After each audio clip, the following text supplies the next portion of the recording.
What if I told you that the most dangerous place in America isn't a dark alley or a war zone, but a concrete box the size of your bathroom? Inside it, grown men cry, hallucinate, scream, and sometimes lose their minds forever.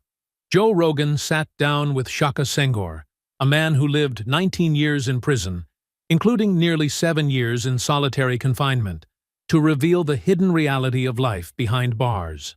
There are 10 shocking takeaways from this conversation that will change the way you think about crime, justice, and personal redemption. From weapons made out of toothpaste tubes to journals written under lockdown, from the rage of violence to the quiet power of books, this podcast pulls no punches. Let's jump into what makes this story unforgettable. Takeaway 1. The shocking truth about solitary. Shaka Senghor spent close to 7 years in solitary confinement, and what he described is not just cruel, but terrifying. He lived inside a cell barely big enough to stretch his arms, locked up 23 hours a day. For 2 days a week, even that 1 hour of outside time was taken away. There was no sunlight, no hugs, no phone calls, and no human touch. The only voices were screams from men going insane in nearby cells. Some would bang on steel lockers for hours. Others threw feces through cracks in the door, using plastic bottles or even colostomy bags as weapons. One man took over the prison yard by threatening to spray everyone with human waste. Imagine being in a dog cage, covered in sweat, with only madness for company. This was not just once or twice. This was every day, for years. The silence was so deep that Shaka began to hallucinate. He would hear voices or see shadows that were not there. Talking to himself became normal. He wrote down his thoughts to keep from slipping into full-blown psychosis. And this was not just his story. He watched men break, scream, cut themselves, swallow batteries, or beg to die. Shaka said, solitary confinement is not discipline. It is legal torture. Now that you've seen how far the human mind can fall, let's look at how it can also rise. Takeaway 2. Writing saved his soul. In the middle of all that chaos, Shaka discovered something that gave him purpose. He started writing. At first, it was just journals, asking himself simple questions like, how did I end up here?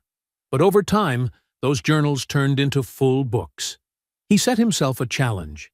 If he could write 1 novel in 30 days using a cheap prison pen and toilet paper, then maybe he had a chance at a new life. He rolled up the pen in layers of paper to make it feel like a real one. Then he wrote for hours each day, pouring his pain, his regrets, and his hopes into a notebook. When he finished his first book, he passed it along to another inmate using string made from underwear and a toothpaste tube as a weight. That book came back with praise.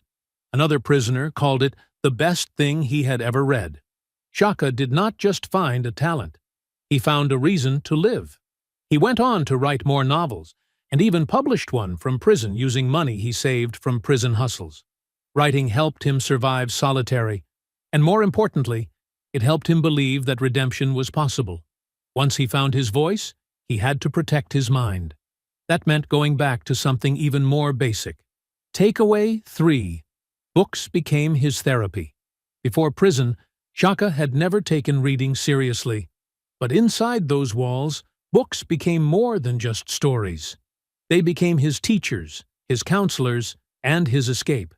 He read philosophy, psychology, history, and novels that made him feel human again. Malcolm X, James Allen, and Nelson Mandela became his silent mentors. He studied everything from African history to world religions.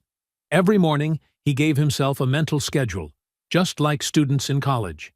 Philosophy in the morning, history in the afternoon, and fiction at night. When he felt like giving up, he would read the poem Invictus or the book As a Man Thinketh to remind himself that his mind still had power. He knew that if he could keep learning, he could keep surviving. Books helped him understand the trauma he had experienced and the pain he had caused. They also gave him hope that there was something more beyond the prison walls. And once his mind started healing, he began to understand that freedom had to be earned every single day. We're about to dive into the most exciting part of this video. If you're enjoying it, hit the thumbs up below and share this video in your WhatsApp groups. It really helps us keep making great content. Don't forget to leave a comment and hit subscribe for more. Now let's continue with the video. Takeaway 4. Redemption is a daily fight. Redemption was not a single moment for Shaka. It was a choice he had to make over and over again. Even after years of transformation, there were still days where he felt angry, broken, or ashamed.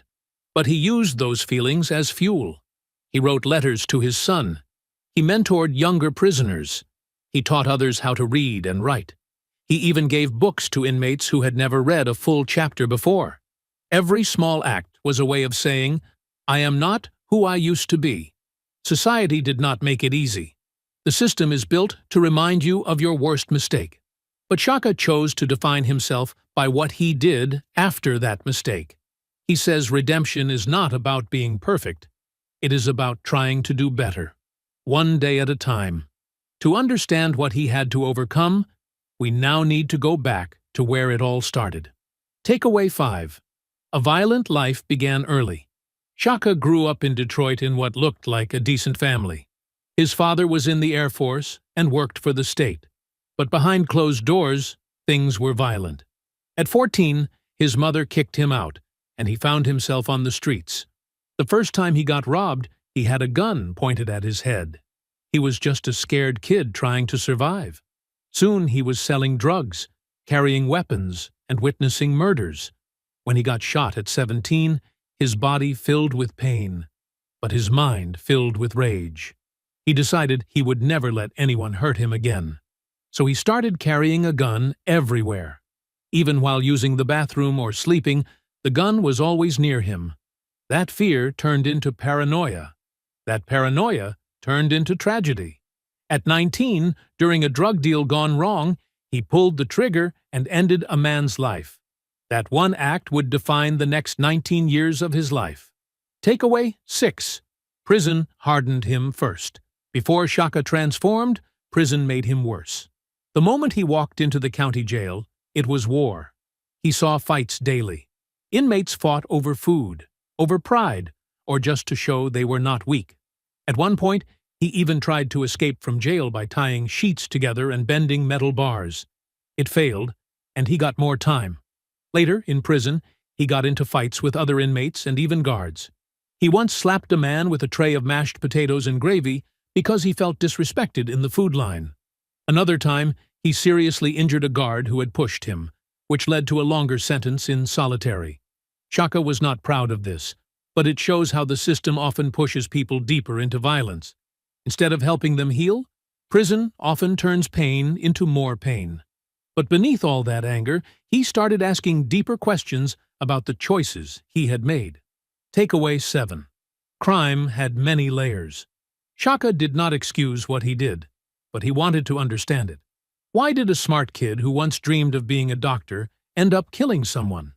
The answer, he says, is never simple. There were layers of childhood trauma, poverty, fear, and bad influences. Many people in prison share similar stories.